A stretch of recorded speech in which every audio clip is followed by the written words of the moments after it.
The first thing you learn in prison is how loud silence can be. Doors slam shut, guards shout orders, and metal clangs against concrete, echoing through the halls. But somehow the quiet inside your own head is so much worse. That's the space where regret, betrayal, and memory all line up, taking turns to remind you exactly why you're there. I had 18 months to listen to that silence. I didn't belong in that place. I knew it. Everyone who truly knew me knew it. But official documents don't care about the truth, and a signature doesn't explain the context behind it. By the time the cold steel of the handcuffs clicked around my wrists, the story had already been written, and I wasn't the author. I had trusted my wife with everything, our finances, important documents, our entire future. I worked long hours, came home exhausted, and I signed where she told me to sign. I believe that was what partnership was all about. I believe that kind of trust was a strength. It turned out to be my greatest mistake. The charge was tax fraud. It was complex, technical, and cold.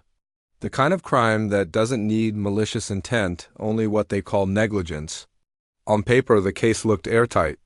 There were companies registered in my name, accounts tied directly to my identity, and tax returns filed with my signature on them.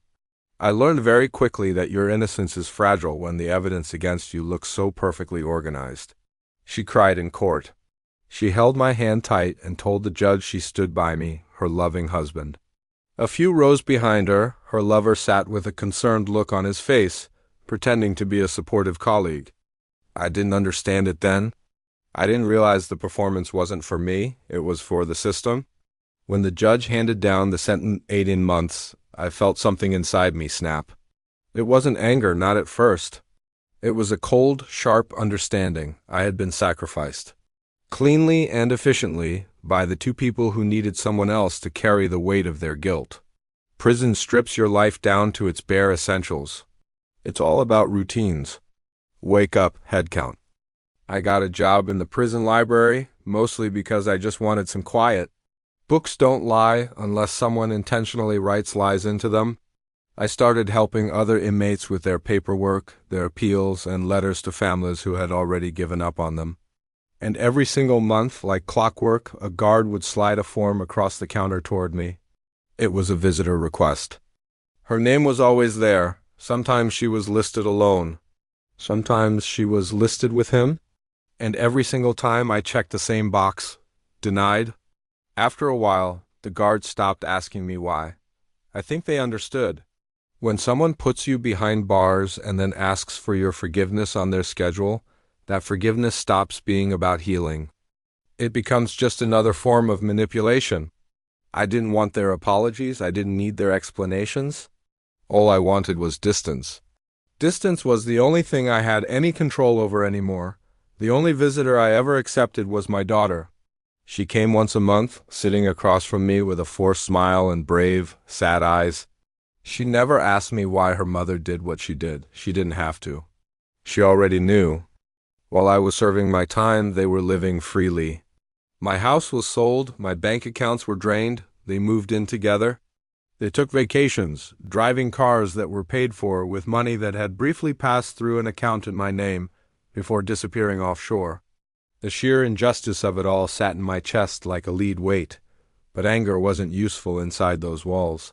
Strategy was. So I started reading law books, civil cases. I learned about fraud recovery and asset tracing.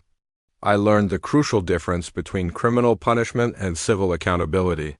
Prison taught me patience, but it also taught me that justice does not always come from the same system that delivers the punishment.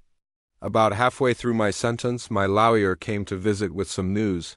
He had a strong civil case. He had evidence. Emails, bank transfers, proof of a conspiracy. He had proof that I hadn't just been careless, I had been deliberately targeted. And I kept denying them, every single one. Not because I was filled with hate, but because I refused to give them the closure they hadn't earned.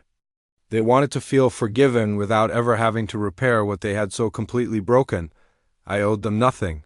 Release day didn't feel like freedom. Not at first. It felt surreal. The fresh air tasted strange. The silence outside the prison walls felt dangerous, not peaceful. My daughter hugged me so tightly as if she was afraid I would disappear again.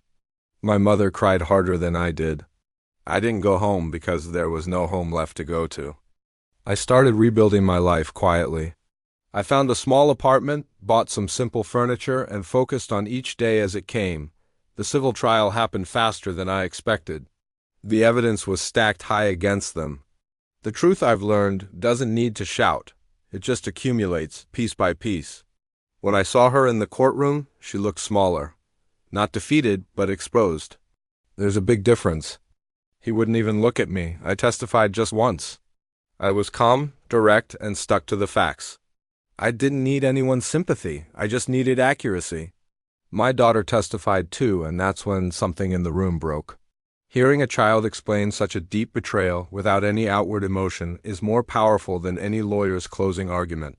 The verdict came down hard. The money was recovered, their assets were seized, their accounts were frozen. The consequences finally landed exactly where they belonged.